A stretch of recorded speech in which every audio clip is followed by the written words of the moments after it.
Hey everyone, welcome back. Hope you all had a good weekend. Nice long weekend. Mike's up in Toronto. Obviously checking out. What are you checking out today? Well, I just, the Leafs have been practicing with more regularity, getting towards training camp, and I just wanted to check. And today, actually, there were like 20 players skating at their practice facility in Etobicoke, and I got a chance to talk to a couple of their a couple of the young defensemen who, as you know, I've been talking about how their defense, I think, is their Achilles heel, and some of their young guys hope that they can be the solution internally before Kyle Dubas explores external options. So, I mean, but it's just, sort of getting a feeling out process for where the team is. And, the training camps start on the 13th and their rookie tournament starts this weekend up in Laval, Quebec. So just basically getting a feel for what's going on. Yeah, it's been really interesting. We'll get into this for sure, but there's a lot of interesting people. A lot of interesting stuff coming in as players are getting back into camp, and that's definitely what we'll talk about today. But we're waiting for Russ. Russ will be joining us shortly, probably any minute now. I want to show you guys something that is kind of cool. Like once in a while, a new product comes out that I kind of think is neat, and might be something you guys are interested in. And this one is really cool. I'm going to bring it up now. So as you guys all know, I am, or you might know, you may not know, I am a vintage arcade lover. Like I love vintage arcade games. I really think that they are. I have about 20 vintage arcade games in the house. I rebuild them. I buy them. I always buy them for a little bit less than a lot less than they would have been, when we were kids. And then set them up. So set them up, and they were constantly having to be fixed because they're just old, and each one has like the energy efficiency of like I always jokingly say like of a refrigerator. So we don't run them all the time, but we definitely have parties. And we're a great place. We are a little bit like a Dave and Buster's here. We jokingly say, but yeah. Yes, I still think the coolest thing is that you had one of my favorite early ones. You had Dig Dug. I love Dig Dug. Oh yeah, Dig Dug's amazing. I like to collect like just my favorite ones from when I was a kid. That's what I tend to be doing. So I have some of my favorites. I have, let's see, I'm a real big Q*bert fan, so I have Q*bert Game. We have Centipede. I have Pac-Man. I have Battlezone, which is a good one. I don't know if you remember Battlezone or not, but yeah, I do. That's a really fun one. I'm a big fan of Pole Position. I've got that. You've got Asteroids. Asteroids, yep. I forgot. Did you have Missile Command? Because that was one of my favorites. We don't. Although it's interesting because what I'm going to talk about is a little bit has something to do with that. So Donkey Kong Jr. is my wife's favorite. We do have one that sort of has 80 games on it, and another that has 8,000 games on it, which is just like a catch-all. So if someone comes in and they want to like play anything at all, like Missile Command or anything like that, we do have every game. Oh, it's an emulator. Yeah, it's an emulator, right? So it's like it's a big arcade game, but it just has every game on it. Wow, which is fun. I'm a fan of having the original ones with the original controls and everything like that. So it's kind of fun. A couple I don't have that I'm really a big fan of are Robotron, Robotron was this really good game. I've never found one. My limit is like $400 on these things. So I always say that if I can't find it for $400 or less, I'll think about it. If it's in shape. But I haven't been able to find a Robotron yet. And I'll fix it up. I mean, if the screen's broken, I can fix that for a couple bucks. So that's how we go. I'm not funny. Lance in the room in the chat room asked if I was. I'm not really a Street Fighter person. We do have them on the the full out meme game. So there are some there. Well, I was bummed out because I had an emulator on a disc. So this was years ago, and the Nintendo games were not on the emulator. I don't know if now it's changed that they are, but like the game that I liked when I was working at the movie theaters years and years ago, was I think it was Super Mario Brothers 2 with the different worlds. And I couldn't find it anywhere, and I couldn't find it in a game form or on, you could play it on the Nintendo or Super Nintendo or whatever, but I wasn't going to buy an entirely new system just to play one game. Yeah. The emulator I have does have that on it. It does have Super Mario, and which is like the precursor to Donkey Kong, actually. So yeah, and I don't have a Donkey Kong. I'm not a big fan. Donkey Kong's a really hard game. I'm just not a big fan of them. I do have Tempest, which is a great game. And let's see, the only ones I have that were more expensive than that I have in my garage, which are I have two side by side of the Star Wars pod racing games, which was Pod Racer is the best thing from the first Star Wars movie, the first prequel. And the pod racing games are just a blast to play next to each other. So that's the only thing I went crazy on was that one at one point, because I found two that were relatively reasonable. And we also have a Dance Dance Revolution game, which is my daughter loves, and actually is one of the most fun ways to exercise that you can do. It really is fun. But there's a new thing out there called Arcade One Up, and it's arcade1up.com. If you go to this, if you're a fan of these kind of games, I'm going to show you what they do here. And this I just found out about. They're launching at the end of September. Definitely one of those things that if you're a fan of this stuff, you'll love right away. So here's the actual website. So how this works is they're selling these games, right? And they're combination games, essentially. So, like Asteroids, you can see the Asteroids one has Asteroid, has Major Havoc, Lunar Lander, Tempest on it, stuff like that. And the cool thing on for Tempest is, I don't know if you can see this little thing here, is this Tempest is a spinner game, which is really like, you need a spinner, like right. Breakout was a spinner game, like, and Centipede. So then that's the next one ever is Centipede, Missile Command, Crystal Castles, and Millipede. And this is and those are all trackball games. Yes. So that's fun. So these things are pretty cool. They're full size.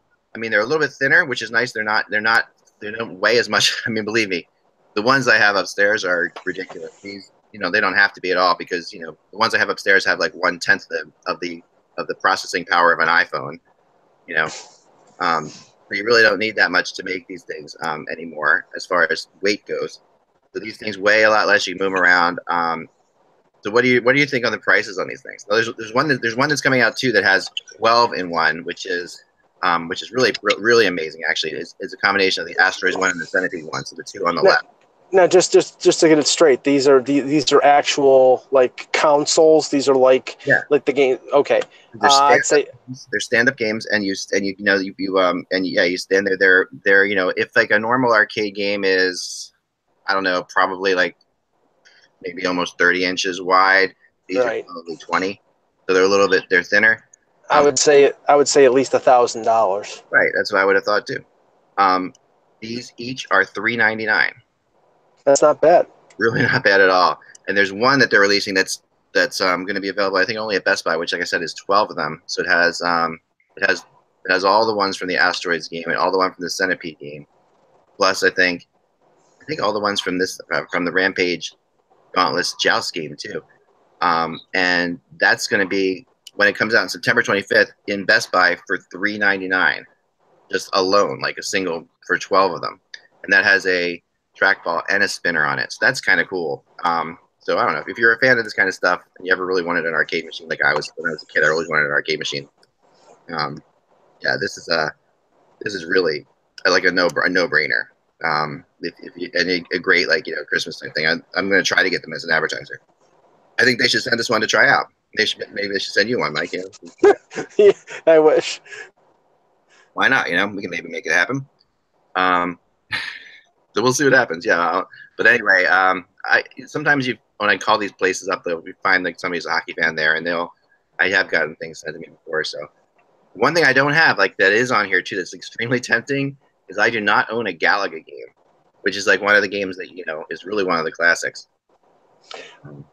Yeah, no, it's Galaga was on the emulator that I had. The one I liked was Gorf, which I think wasn't Gorf just like a previous generation of Galaga? Yeah, Gorf had like a Galaga, has like a little Space Invaders to it. There's different levels of Gorf. There's that's what was cool about Gorf. There was a Galaga level, a Space Invaders level. There was another level with this thing that was circling around. I remember. I actually was looking at a Gorf game for a while that someone was trying to sell, and I was trying to talk them down, and they wouldn't come less than like $800. But it was in pretty good shape. So they really probably come less. Russ will be on by the end of the show, so maybe we should just get started. We can start then. That's fine. But I think Mike, your sound is pretty good. I think, and then there are some little glitches coming up, so maybe unplug your headphone and plug it back in. I would think. Try that. Okay. So yeah, that would be I hope you guys out there enjoy this or appreciate it. There's just somebody out there. Yeah, Pole Position was one of my favorites. Oh, as far as hockey games go, I do have one hockey game. Besides a bubble hockey game, which we do have the classic bubble hockey game up there. Which that was more than $400, but that's one of the ones you kind of have. That my wife and I, all of our family arguments are always decided on the bubble hockey game because she's really good at bubble hockey. So we've had some great competitions there. I think it may have been the air conditioning in the car was interfering with the microphone because it was like about 1,000 degrees in here, so it needed to be turned on for a bit. Oh yeah, no, it's pretty good. And it sounds better now. But I do have Hat Trick, which is like a classic game. And I don't know if you guys remember Hat Trick or not, but that was where you had, this is not Blades of Steel, which was neat. I like Blades. Everyone loves Blades of Steel too. But Hat Trick was just there was just one goal. You had a goalie and you had a forward, and that was it. And you just played against each other. I do Lance asked about pinball machines. I have one pinball machine. It's like one of my prized possessions though, but it's a Bobby Orr pinball machine. Yes, the Bobby Orr Chicago Blackhawks. Yep. Which is bizarre. And the funny thing is that is not the first Bobby Orr Blackhawk pinball machine I've seen. A friend of a friend has one in where I grew up. That's cool. And it's like, well, yeah, but he played like what 30 games for the Blackhawks, and after playing his entire the Blackhawks, never one to miss a trick as far as as far as a chance to like actually make a buck. They had Bobby Orr for a few minutes and then put that together. But the Bobby Orr pinball machine, ironically, there is one in the Hockey Hall of Fame too. So if you're ever in Toronto, you can actually go to the Hockey Hall of Fame, and there's one under glass, which is really funny. When my wife and I were up there for Kevin Allen's induction in the Hall of Fame a couple years ago, and we're walking through Hall of Fame and saw the Bobby Orr pinball machine, and it's like perfect, pristine condition under glass, and we were just joking around about ours, which always has like earrings from the mugs on it and stuff like that. It looks horrible. It's just, we're trying to clean up, but this was like a perfect condition, and I got that from somebody who lived across the street from my family in Cherry Hill. They were throwing it out. They sold it to me for $200. That was like a steal and a half for Bobby Orr. Wow. So, there you have it. So that's a little arcading for you guys today. I know some people out there are fans of this, and hopefully, if you're, I'm gonna see if I can get one of these Ready Player ones for the Buzzcast here, and see if we can, even Russ can try it out. See what happens. Not Ready Player One, but Player One Up, I guess it's called. So anyway, that's it. Yeah, Ready Player One is the Spielberg movie, isn't it? That's the movie. Yeah, I have not seen the movie yet. Ironically, I haven't either. I read the book though, which was really good. But yeah, let's get started. There we go. I just gotta bring up my notes. And we'll be good. Okay. Notes are plentiful today. All right, here we are. Ready? Yes. Oh. I like this. Hello, Hockey World. It's Tuesday, September 4th, 2018. I'm Michael Jello on location. And I am Eklund, and you're watching HockeyBuzzcast on HockeyBuzz.com. This is the podcast that comes every Monday through Friday at this time to fill you in on the comings and goings in the hockey world. And we have to start with Blake Wheeler today. And that is the big news as of this moment. It's still we're still hearing the sounds like a big signing about to be announced. Is how it's being phrased, right? Are we hearing? Is it gotten any more than that, or is that? Because I was doing my. Oh no, it's announced. Okay. Yeah, but and I don't have the. I know that the AAV is $8.25 million for 5 years, which I thought was a little. And remember, he's got a year left in his contract, so this contract doesn't kick in until next summer. Right. He's 32 years old now. So he's going to be 33 when this deal kicks in. And that's a hefty price to pay. Now, I'm not saying that he can't be a really good player, and he is a really good player right now, but I don't know if he's going to be a really good player at this level at age 38. And that's why my suspicion was that this contract was going to be extremely front loaded. And it is in part. I mean, the thing is that the years that are loaded are the years of potential lockouts. Right. I think two of the first 3 years are 10 million each, but his final year of this contract is 8 million. I think there's a 6 million or 6.25 million late in the contract. So this is not like a contract that's going to be buyout friendly, Yeah. but it is front loaded in the sense that I think that the Jets keep their options open if he does decline. But and we'll get Peter on the show in the next day or so. I mean, Wheeler is an integral part of that team, but when in messaging back and forth with Peter this morning, he says too long of a contract. And my response is, the first thing that popped into my head is if you're signing him for 8.25, you're either trading Bufflin or you're trading Trouba because you can't afford all these guys. You can't afford to re-sign. Maybe you can get Kyle Connor on a bridge deal, but you're probably going to get Line A locked up for 6 or 7 years, and they have a few. They have a few other players that they need to get signed. And with 8.25 for Wheeler, it's going to be tougher to get those guys signed. Oh, there's no question, and there's also no question they had to do it. I think it's one of those situations that I think they had to make this happen, and I think that Wheeler would have gotten significant money on the market, and he would have gotten this someplace, if not here. He is older, but at the same time, he seems to be one of those players that's getting better with age. Last year was arguably his best year. He's coming off his best season. He was a candidate for MVP last year. A lot of people felt. I actually read an article about that. I thought he was as worthy as almost anyone. Well, he definitely was a leader on that team, and I think that's one of the reasons why it was important for Kevin Cheveldayoff to get him locked up. But again, I keep putting Winnipeg and Toronto together, and you sort of have to because they're in similar situations. Yeah. It's going to be very interesting to see how both Cheveldayoff and Kyle Dubas manage these caps. Especially they're both in similar situations where they have. Trouba's another year at an RF. He'll be an RFA next year.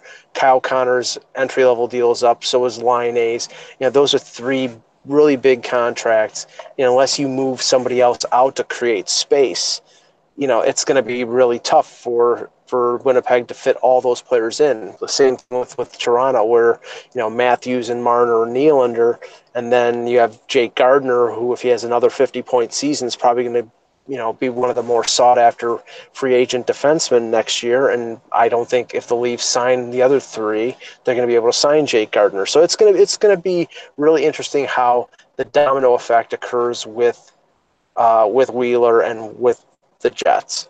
Yeah, I would say so. But since you mentioned Jake Gardiner, of course, everyone drank. Not there you go. All right. Skull. There you have it. Oh boy! All right, so I wanted to get into a little bit of Erik Karlsson talk because I guess it is the law. And no one is sicker than talking about it than me. So I have to talk about it all day long. I don't just write about it here. I talk about it to people on the phone. And it's funny to see him out playing golf with Stone this weekend and all that stuff. And he's been pretty public on social media through this whole thing. I have to say, he doesn't look like, it's funny because he really doesn't look like he cares what's going on. He's just one of these guys who, when you look at him, the way he's hanging out with social media, he's just like, I'm fine. Whatever happens. But I know for a fact, last week especially, heard a lot of this, that, how much Ottawa wanted to get this done last week. And we had Kevin on here last week, and he came right out and said, and we lost Mike, so it's just you and me, guys. There he is. Sorry about that. No worries at all. So we had Kevin on here last week who thought the deal was really getting close, and he talked to some people who felt the same way. I couldn't disagree with that at all, and because I had heard that the main push was that Ottawa wanted to get this done by Labor Day, and they wanted to have this over with so that they could not have any issue going into camp, next week. And so at this point, They still have a week to go. They still have like this. This is like a buffer week essentially for them. They can still get it done, but they have 10 days. The 13th and 14th are the day. With Toronto, it's the 13th. They're having their media thing, and then the 14th, the work on the ice. They still have time. It's not. And they may have a bunch of they may be just deciding between a couple different options here. What I've heard, but at the same time, I've also heard that because they're not getting blown away by anything, obviously, or else they would have made a deal. Because of that fact that they are starting to open it up again to Eastern Conference teams, which we've talked about before. They didn't want to put them in the Eastern Conference. If you're the Ottawa Senators, does it really matter? Like I talked to somebody about. Yes, it does. It matters if you put them into a rival, but if he ends up in New Jersey or the Islanders or Tampa, I mean Tampa's a rival. Yeah, Tampa's in that division for now. But you can't say that it doesn't mean anything when we already have an example in the last 3 months where they purposely took less from a Western Conference team because they didn't want a player to play in the East, and then that Western Conference team, for lack of a better term, stabbed them in the back by trading them into their own division. If that happened with Mike Hoffman, it sure as hell is happening with Erik Karlsson. Now, obviously the amount of the deal is important. The return on the deal is extremely important. But I think what this is more than anything is this is a bluff to one of those Western Conference teams to say, okay, we'll take somebody from the East to have them get off the pot and offer a little more to get a deal done. I think that the last option for the Ottawa Senators is to trade him inside the East. I think they want to trade him to the West. I think they will trade him to the West. I think this is a bluff. I don't think so, because I think that it really, the only thing that really should matter is that they get the most they can for him, honestly, and that's really what I'm at. Because I mean, they're not going to be. You could say, and you'd rather. I mean, I'll give you the division, but I think after the division, I mean, the difference between the division, like you play every team in the NHL twice, right? But you play teams in the other conference 4 times, and throughout the year. That's, I mean, the other division in your conference 4 times. I mean, is that going to kill you to have to deal with him 4 times? I mean, when you're a team that still is, that's probably significantly away from actually doing anything significant. And I know that I believe you said anyway. I mean, when he signs as a free agent, so who knows? And I believe your report said the Islanders and Tampa were the 2 Eastern teams. Yeah. Now, I mean, obviously we know the Islanders situation is that they're looking for something to fill the gap left by John Tavares. Yep. But the question is, again, if you're the Islanders, going to trade young assets to a team for Erik Karlsson without some sort of guarantee that Erik Karlsson is going to sign an extension? A team like Tampa can roll the dice and say, okay, we'll give up 2 or 3 prospects for Karlsson because we're a Stanley Cup contender and he could be the last piece to get us to win a Stanley Cup. And if he walks away, he walks away. But with the Islanders, you're just compounding, the problem if you trade, Beauvillier and Noah Dobson and a first-round pick for Erik Karlsson, and then all of a sudden he walks away next summer. So that's why, I don't, on Karlsson's part, I don't think there's any way he's agreeing to a contract. Only with a very few teams will he do that, and I'm not sure that the Islanders are one of them. From what I've heard, he is willing to hear everybody out, and if you're willing to hear people out, if you're gonna give Lou Lamoriello and Barry Trotz a chance to talk to you, you are going to give them a very good chance to win you over, because that's the way they are. They are very convincing. They can absolutely tell you their plans, and the Islanders organization and the fan base is very strong. If they return to when and if they can return to glory and the playoffs like that, it's a great hockey city. And I think that at the end of the day, or hockey, whatever you want to call it, Hockey Island, it is worth it. I don't think it can be discounted. I think that and I really think, because I do believe that in all likelihood he's being traded as a rental, and that he is going to just sign with Tampa at the end of the year, that it really doesn't matter. where you trade him if that's the case. Because if you're only talking about this just 1 year, I mean, if you can get something better from the Islanders, why do you put him in the Western Conference for 1 year? I mean, Well, see, that's the thing. If he's being traded as a rental, as you say, then to me that even increases the possibility of him being traded to the West, because if it's 1 year, they can prevent him from playing in the East. I think they'll do it. Now I don't know what. I mean, they're not a playoff team. They're not a. I mean, they're not. I mean, they're not. Just, it's optics. It's not. It's not. It's not about competing against him. It's about the optics. It's about him coming into their building. If it's to the West, it's one time. If it's in the East, it's two, and then possibly if they make the playoffs, it could be for three more games. So I think optically, and plus, who pays attention to games on the West Coast? If you're in Ottawa, if he's playing in Vancouver or San Jose, it's almost like he's on the other side of the world. So that's why I think optically the Senators organization want to get the best return they possibly can. There's no doubt, but they also basically want an embarrassing situation to go away, and him basically having to be traded because the organization doesn't have enough money to pay him is an embarrassing situation. Yeah, I mean, I think that it's beyond money now, but yeah, I agree with you. I mean, I think that it's where it is now because of money, perhaps. So you can say that, but it's definitely beyond. And I don't even think it's because of money. I think it's beyond money in all ways. But yeah, it's principle. It's principle. That's what it is. Point with him, and he's shown that that's the kind of person he is.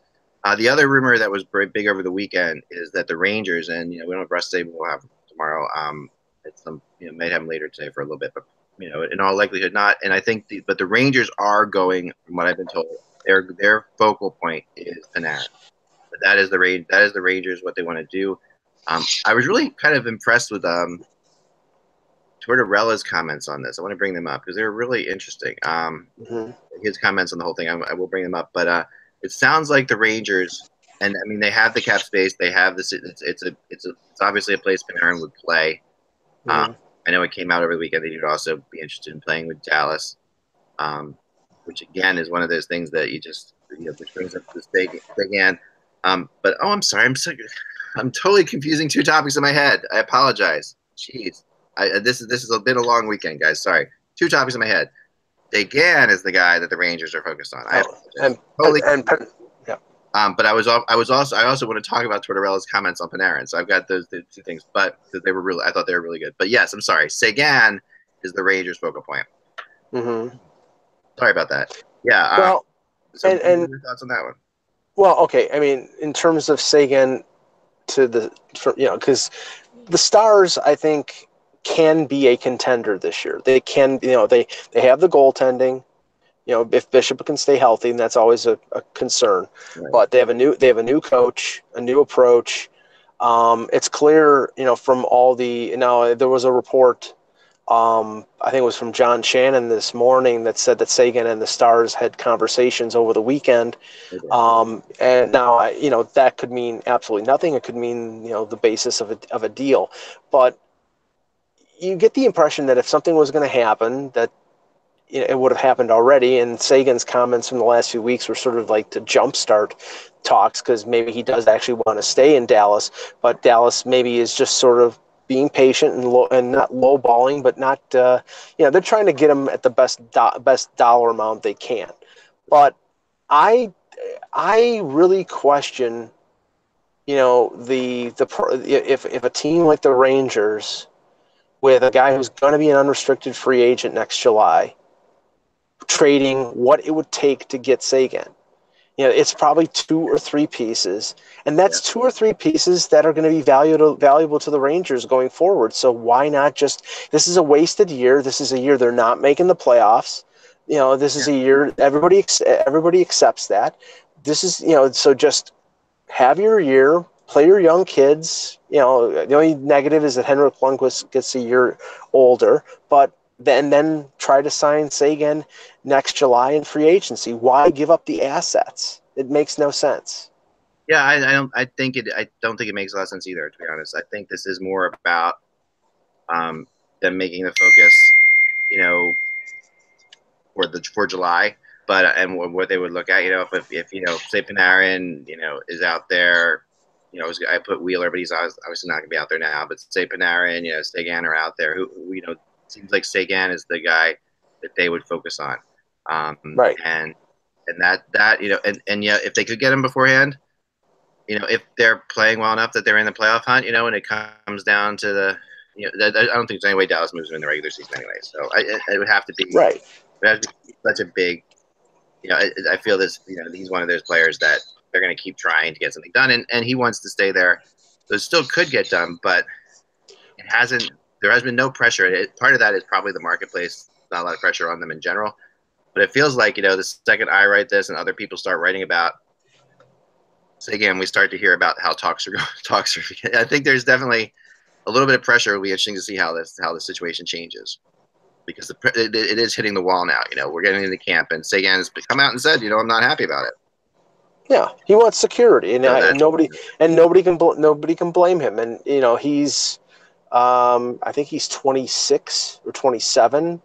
So he needs to get paid. He needs to get that big money contract now. And if he doesn't, and the thing is it possible that if Dallas is not competing for a playoff spot, if this things go bad and they're out of the playoff race, is it possible that Sagan gets traded as a rental at the deadline? Sure, like I said, it's possible for Wayne Simmons. It's possible for Sagan. It is. But both teams, I think, would have to be pretty far out of it, in my opinion. But that would be, but either both of those are two teams in Philadelphia and Dallas that could either be securely into a playoff spot or securely out of a playoff spot. Depending on what you believe. I mean, both those teams are very tough teams to predict this year. So what on Panarin and Bobrovsky? Getting back to my other thought, which I was doing at the same time. So John Tortorella was asked by Aaron Portzline of The Athletic, what about the contract situations of both of them. And, it's always fun to ask Tortorella something like this because you expect, a really good bombastic answer, right? And he starts off that way. But then you see that you're seeing Tortorella's growth over the years. I feel like I really feel like this guy has actually learned how to do this, which is, you would have thought by now, some question whether this is real or just, he's learned how to do it for now because things aren't terrible. But so it asks us, his response is, it doesn't, so when asked how Artemi Panarin and Sergei Bobrovsky contract situation will affect this season, Tortorella's response was, it doesn't, it can't, it won't. He starts off like that, boom, that's Tortorella. That's there's no question about it. And then it says, then he goes, it's out there. You guys have to report on it. It's one of the biggest parts of my job this year to handle it. Kind of you can see him within this quote actually shifting his thing. Do we want those to be distractions? Are we going to be able to handle it as a room, or does it turn into a distraction? I think I need to coach that. But bleep happens. We're not the only team that has things going on like this. So, when asked about his contract extension, Tortorella was quick to respond, still working on it, still talking. Mm-hmm. That is Tortorella's own contract extension. I thought this was kind of mature Tortorella in a way.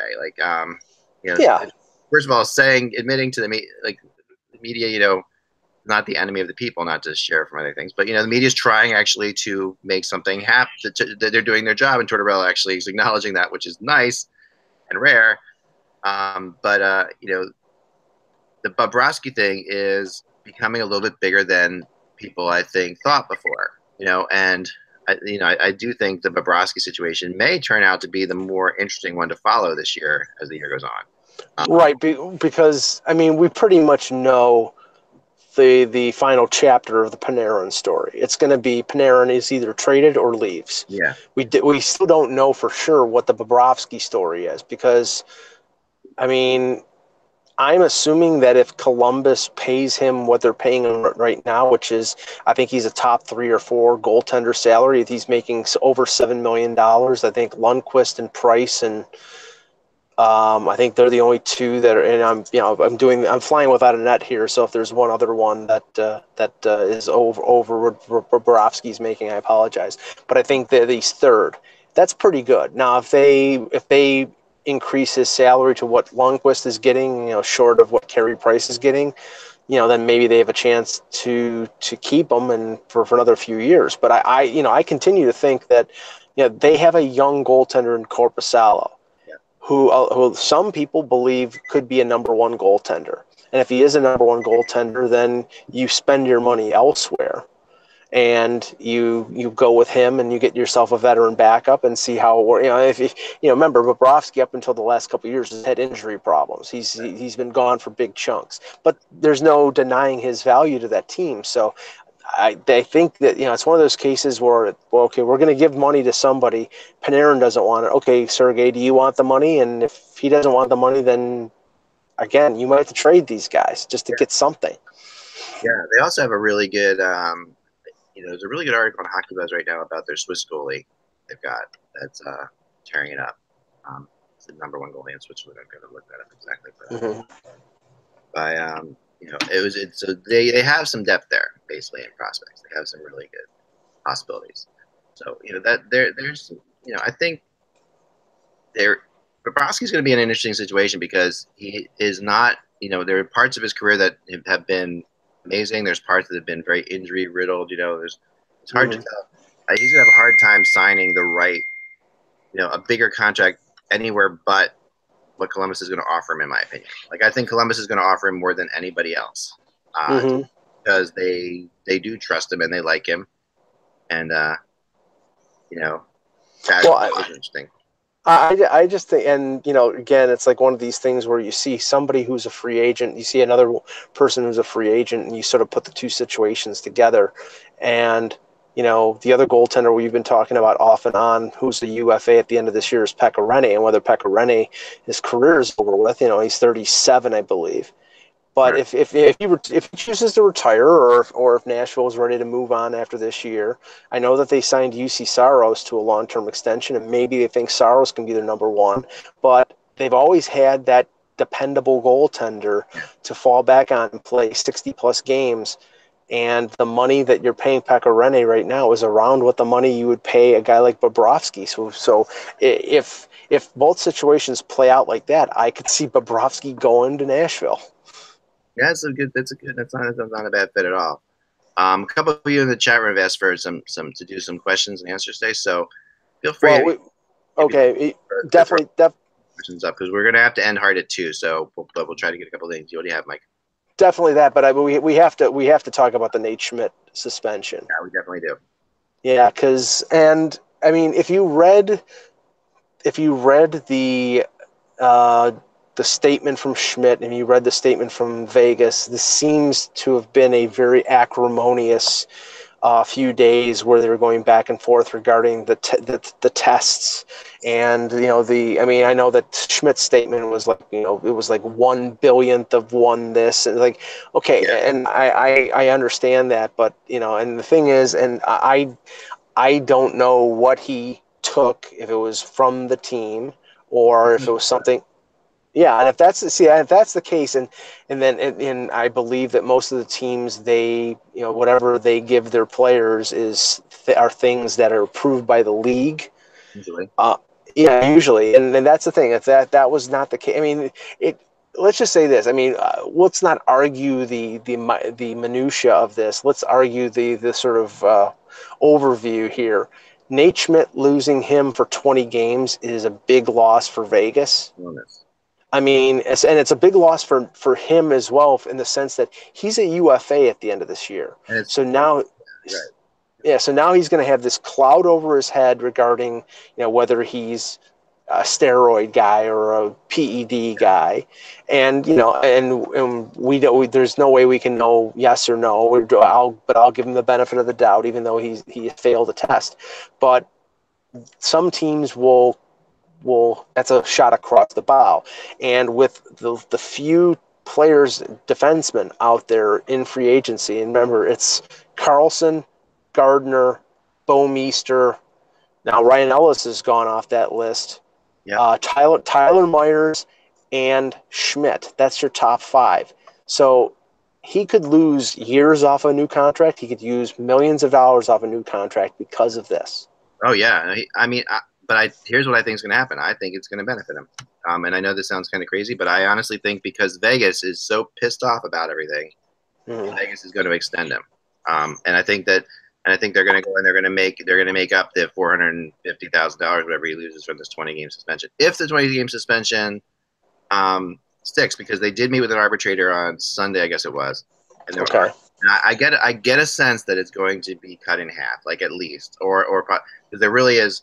The NHLPA is incredibly angry about this, to the point where this kind of thing could turn into an issue in the CBA, even because how this is being viewed, is that it's bad optics all around. Because if it came to the Vegas Knights, then why aren't all the Vegas Knights being tested? Because if the players, and if that and also it's not too far to take a jump and a leap to say that if they're giving enhancing drugs to their players, was that the reason that they were faster than any other team last year? And I'm not saying I don't believe that to be the case, but people are making that jump, and and it's going to be a natural leap because someone's trying to find some explanation for what happened in Vegas. So this taints the whole thing. Bad for the NHL, really bad for the NHL, because it was such a great story for them. I think that I really do believe that that the NHL and that substance abuse issues and illegal substances and stuff like that of this kind have to be analyzed a lot closer and a lot more often than they are, to just so you could and then when your situation comes like this where a trace of something's in there, which could be lots of things, it could be a chemical combination of other things. There's all sorts of things that it's really almost impossible. I feel like if he took this to court, he would win. That's talking to people. So, for $450,000, people have taken things to court for a lot less. If this arbitrator says no, and he actually sues the NHL, which could happen, then this whole thing, the NHL needs there needs to be some common sense thrown at this. I think that this is not, and this is a first-time guy, right, who's never done this before, and 20 games. I mean, that's crazy. I mean, for a small trace, it's something that he doesn't. That specialist came in and said that amount could not have even possibly enhanced anything about him at his size, of like a full size or even bigger than full size human man.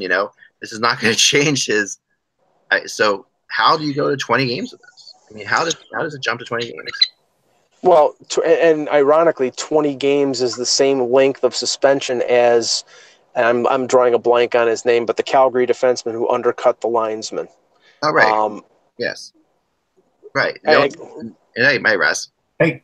So we're just talking about. I'm talking about we're talking a little bit about. We're only going to go for 2 minutes, so appreciate you jumping on. Hey, no problem. And Nate Schmidt here, and the idea of this, I think is this is a real can of worms, and I think that now, and I will say, in saying all the things I just said, where I think that 20 games is way exaggerated, and this brings up all kinds of questions about Nate Schmidt, about the Vegas Golden Knights in general. If they and other players on their team be tested, does this have anything to do with their last season? Which I think is ridiculous, but people are going to make that jump. In saying all of that, I really have lost my train of thought. But no.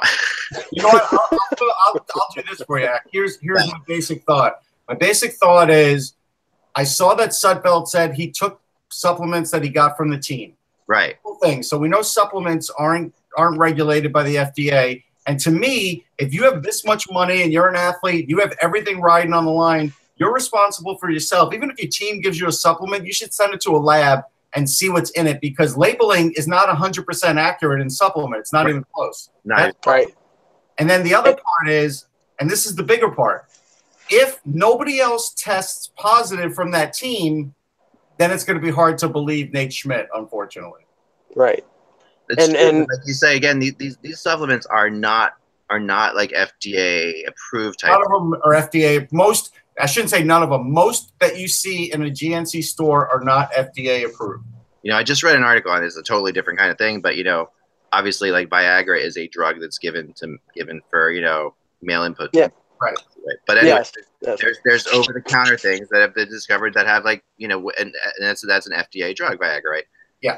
But there's over the counter things that claim to do the same kind of thing.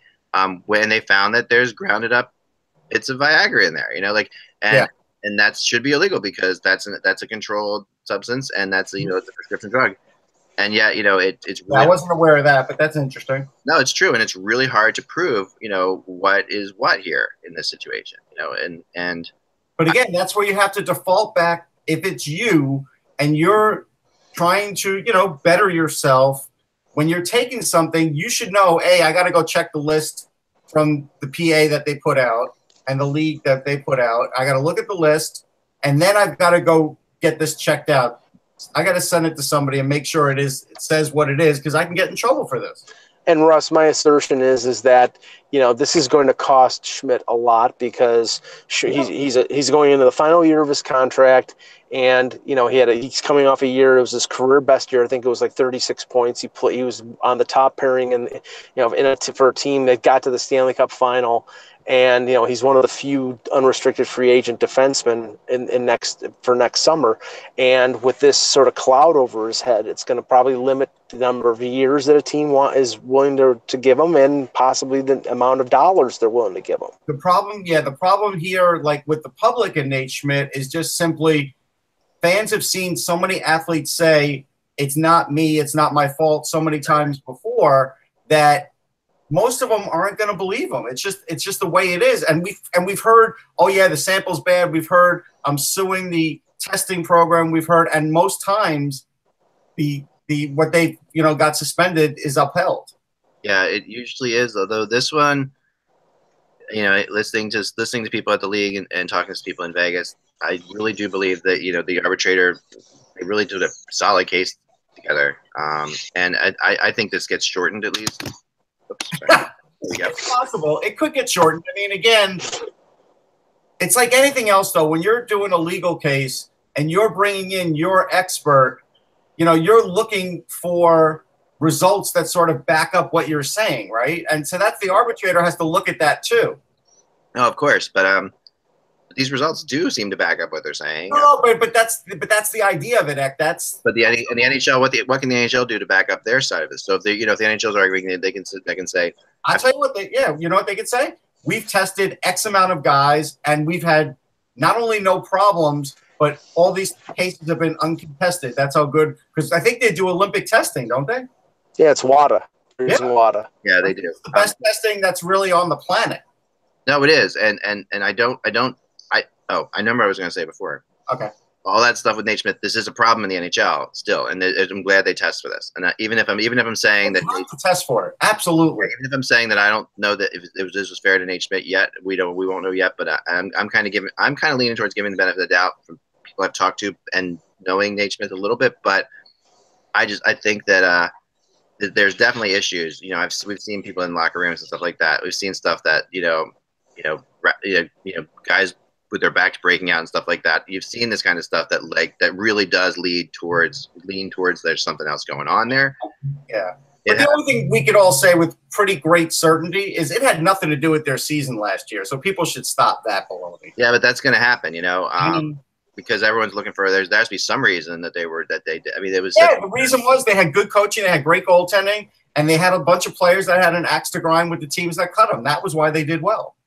And I do disagree with Mike because on that this is going to affect him in this particular case. I think in most players' cases this would affect him, but I think the Knights are so much in his corner on this thing that I think the Knights will just overpay him now. I think they'll make it happen, and that'll be the kind of thing that they'll to show support for their players. He might get the fairest deal from Vegas. Yeah. But I think if he goes to the open market, it's going to affect. This is, if his intention was to go to the open market and sign for the most money and the most amount of years, this will affect him. If he re-signs with Vegas, you might be right. Yeah. No, I agree. If he does end up going, but I think this is a player that Vegas really wants back. This is one of them. When you're a top two defenseman of it, like Russ said, of a Stanley Cup team, you want this guy back.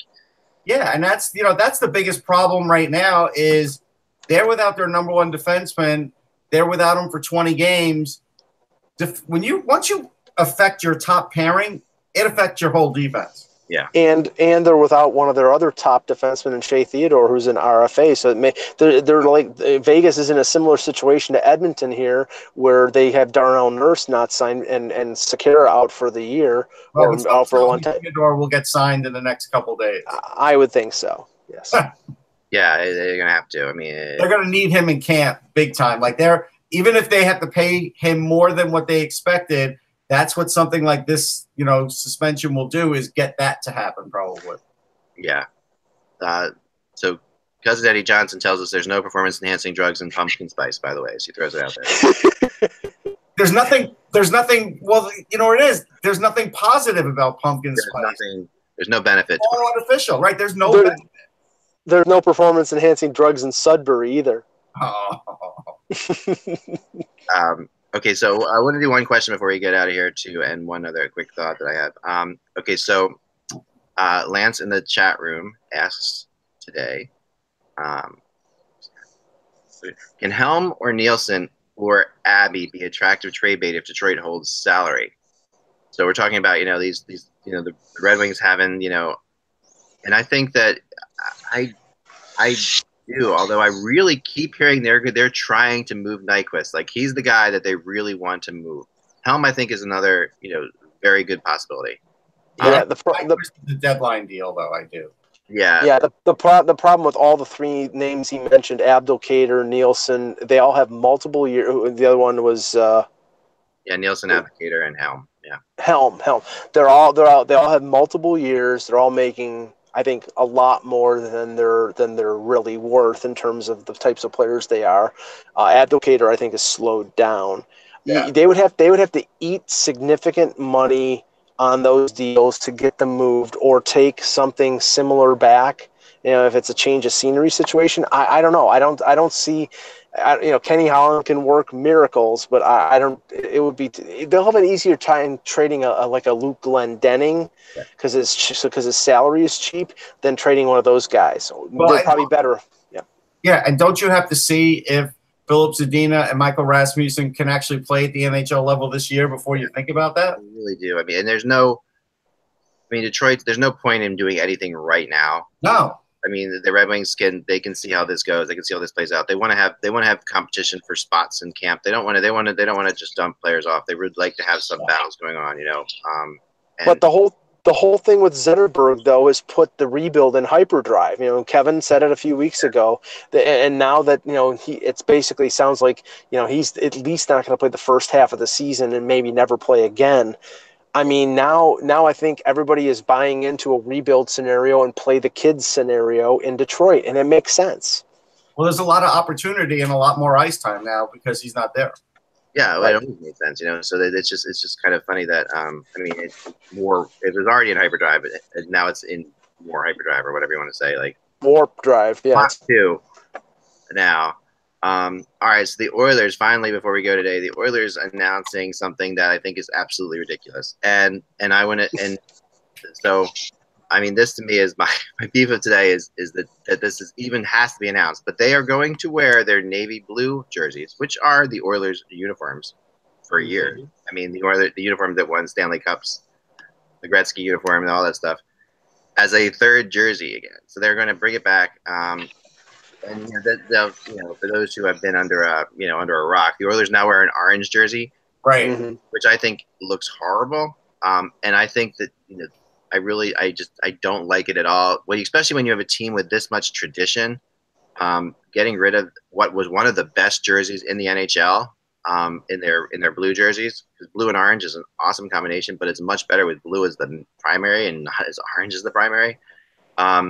And now suddenly, this reminds me of the new Coke, Classic Coke thing, years ago. It does. We're bringing back Classic Coke because, When you say they're steeped into tradition, I think that tradition's long gone. Like, we're talking about even their last cup appearance, that wasn't even the tradition anymore. That was a team that was put together that made it there.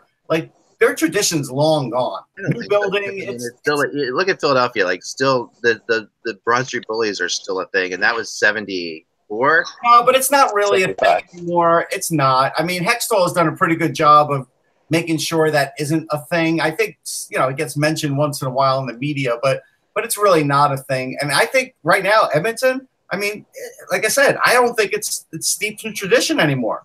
Well, here it is, the official new third jersey of the Edmonton Oilers.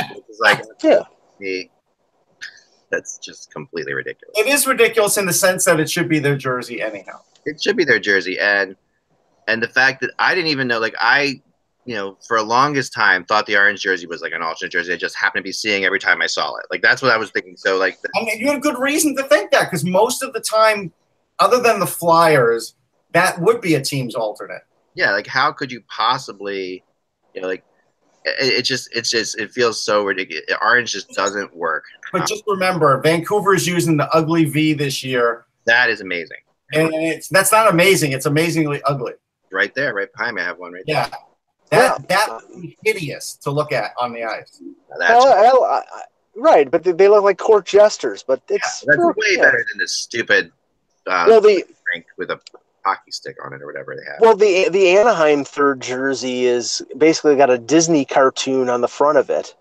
So bring back, that's true. I never liked that. Why don't we just bring back the bear when the bear was on the Bruins jersey? Like, well, here's the thing. I mean, their jerseys are as good as sometimes as the teams that wore them. So like they're even if it's a great team, if it's an ugly jersey, you can sort of let's Gordon Fisherman Islanders jersey or anything. Yeah, let's bring back the Montreal Canadiens jersey that was red, white, and blue stripes that looked like a barbershop the little barbershop thing, and Statue of Liberty jersey, like the Rangers Statue of Liberty. I mean, things that is coming back from what I understand at some point. Yeah, make it a I'm sure it wasn't the worst of third jerseys, but the Rangers have like an epic. Sold quite a bit. I had a hat. I admit it, and I do have a jersey of that. I think it sold quite a bit because of the Statue of Liberty. Because it's such an epic. I don't believe Buffalo has announced their third jersey, but it's going to be interesting if the Garden Slug wins over the decapitated goat's head. Even though that was like one of their more successful teams, like when you think about how successful that team was wearing that slug jersey. If you just do a history of jerseys for the Sabres, all of them except for the original were fails. Yeah. I do agree with that. Yeah, 100%. Although they I guess kind of goes against my I think the Ducks cartoon one, as terrible as it is, that team had some success, right? So that then there is the epic part. The problem was that movie's very much in vogue and kitsch again, so that's also plays into. I'll tell you what the problem was though. Even the minor league team, who was like Cincinnati for a little while, had that logo. Like it was pervasive through the AHL too, which is never good when you have the same logo for the team NHL and AHL. Yeah, and someone was telling me they wore that Ducks jersey on the movie, which is not true. Not they didn't in the first movie. I mean, they did later in like the third or sixth movie or whatever that they had Mighty Ducks. But the original Ducks jersey, the original Mighty Ducks jersey, I have one right there. Actually. I think Emilio Estevez wears it when he's hanging out in his backyard. I do. Yeah, no, the original. I'll bring it back. The original. Yes, we're dying to see it again. He wears it when he submits alimony payments to Demi Moore. Right. Because we can't get enough of this jersey. So we'll get out of here after this, but hey, right, so this is too important not to. Oh yeah, no, this is a salient moment in the show. Yeah, so this is of course the Duck jersey we're all talking about. Which does look ridiculous, but I don't know. For they tried this, marketing wise. If you're a goalie, if I'm the opposing player, I am literally shooting at that logo every minute I can. That's good. That's what right. That's what the goalie wants. He's wearing a lot of protection there. The mask. I'm shooting it at the mask. The actual Mighty Ducks jerseys were in the movie were these. That's the Long Island Ducks. But this was if you watch the original Mighty Ducks, this is the Mighty Ducks jersey. The Long Island Ducks that Gilles Villemure told me had barbed wire up around the glass. Yeah, they didn't have glass, right? So they had barbed wire, so the fans couldn't get into the rink. And the thing is, I remember seeing it when I was a little kid, and it showed. I think I showed Mike or the guy or David Wright at the PA photo shoot that they had a supreme goon there, and I kind of remember this guy on the island for like 3 or 4 years. So it was a real like low level of hockey, but yeah, I kind of remember that logo. This is this duck that was pretty messed up. Look at his face for a second. It looks like the San Diego chicken, really. It is really a strange thing. It has D5 on it, which I've never figured out what that means. But someone must know out there. But anyway, there you go. That's the actual. He really did a lousy stick taping job too. Oh yeah, no, it's a really messed up, really weird it's duck. Almost like a goalie taped the stick. It's a gray duck. It's strange. I mean, I don't know if it makes any sense. Like nothing that makes any sense. Anyway, Because goalies don't shoot, so The only things they're accurate with are the skates. So, like, if a duck were to wear skates, they'd have to look like this. So they have to look like see that. They have to look like those are duck feet. So anyway, there you have it. I don't know what a D5 is unless everybody was a third pairing defenseman. I have no idea what D5 means. Well, that's it. They were third pairing defensemen.